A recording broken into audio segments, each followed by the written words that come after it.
लकड़हारे की कहानी। एक समय की बात है। एक छोटे से गांव में एक लकड़हारा रहता था। उसका नाम रामू था। रामू बहुत ही गरीब था और जंगल में जाकर लकड़ी काटकर उसे बेचता था, जिससे वह अपने परिवार का पेट पालता था। उसका जीवन कठिनाइयों से भरा था, पर वह बहुत मेहनती और ईमानदार था। एक दिन रामू जंगल में लकड़ी काट रहा था कि अचानक उसकी कुल्हाड़ी नदी में गिर गई। वह बहुत दुखी हो गया क्योंकि उसके पास केवल वही एक कुल्हाड़ी थी, जिससे वह अपने परिवार का पालन पोषण करता था। उसने भगवान से प्रार्थना की और मदद की गुहार लगाई। तभी नदी से एक देवता प्रकट हुए। उन्होंने रामू से पूछा, क्या बात है बेटा, तुम इतने दुखी क्यों हो? रामू ने पूरी बात बताई। देवता ने मुस्कुराते हुए कहा, चिंता मत करो, मैं तुम्हारी कुल्हाड़ी ढूंढ दूंगा।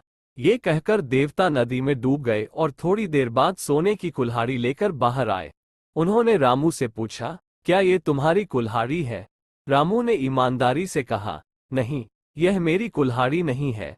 देवता फिर से नदी में डूब गए और इस बार चांदी की कुल्हाड़ी लेकर आए। उन्होंने फिर पूछा, क्या ये तुम्हारी कुल्हाड़ी है?